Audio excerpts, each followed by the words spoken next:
ಆತ್ಮಹತ್ಯೆ ಮಾಡ್ಕೊಂಡಿರೋ. ಏನ್ ಮಾಡ್ಕ ಯಾವ್ದು ರೀತಿ? ಏನ್ ಸರ್ ಯಾವ್ದು ವಿಷಯ ಹೇಳಕ್ಕಾಗಲ್ಲ. ಸ್ವಲ್ಪ ಫೀಲಿಂಗ್ ಇತ್ತು, ನಾನು ಮತ್ತೊಂದು ಬರಿಬೇಕಲ್ಲ ಅನ್ನೋದು. ಏನ್ ಬರಿಬೇಕು? ನೀಟ್ ಮತ್ತೊಂದು ಬರಿಬೇಕನ್ನೋದು ಸ್ವಲ್ಪ ಫೀಲಿಂಗ್ ಮಾಡ್ಕೊಂಡಿರು. ಅದೇ ಹೇಳ್ದೆವು ಪರ್ಸೆಂಟೇಜ್ ಹೆಚ್ಚಿದ್ರೆ ಕಡಿಮೆ ಬರ್ತದ. ಏನಾದ್ರು ಮಾಡಕೈತೆ ಡಿಗ್ರಿ ಯಾವಾಗ ಅದ್ರ ಬಗ್ಗೆ ತೆರಿ ಕಟ್ಕೋಬೋದು. ಎಷ್ಟು ಪರ್ಸೆಂಟೇಜ್ ಬಂತು? 92%.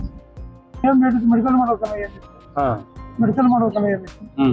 ಈಗ ರೀ ಎಕ್ಸಾಮ್ ಆದ ನಂತರ ಏನ್ ಮತ್ತೆ ಏನ್ ಮುಂದಿನ ತಿಂಗಳಿಗೆ ಅಲ್ಲ ಎಕ್ಸಾಮ್ ರದ್ದು ಆಯ್ತಲ್ಲ, ಬರ್ತೀರಾ?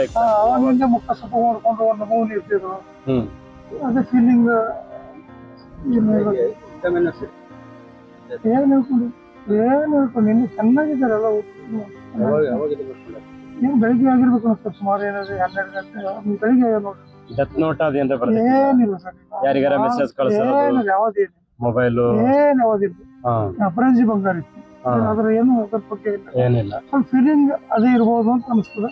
ಈಗ ನಾವು ಯಾರಿಗೂ ಅಪವಾದ ಮಾಡೋದು ಒಳ್ಳೇದಲ್ಲ. ಯಾರಿಗೂ ಅಪವಾದ ಕೊಡೋದು ಬೇಡ ಸರ್, ಯಾರಿಗೂ ಕೊಡೋದು ಬೇಡ. ಈಗ ನಮ್ಮ ವಸ್ತಿನ ಯಾರಿಗೆ ಏನನ್ನೋದ್ರು ಏನು ಅನ್ನೋದು ಬೇಡ, ಅನ್ನೋದು ಬೇಡ. ಏನದು ನಮ್ಮ ವಸ್ತಿನ ಹೋಗ್ಯಾವ, ನಾವೇನು ಅನ್ನಕ್ ಬರಲ್ಲ. ಅದ್ರ ಬಗ್ಗೆ ಯಾರಿಗೂ ಬದಲು ಮಾಡೋದು ಬೇಡ, ಯಾರಿಗೂ ಅಪವಾದ ಕೊಡೋದು ಬೇಡ.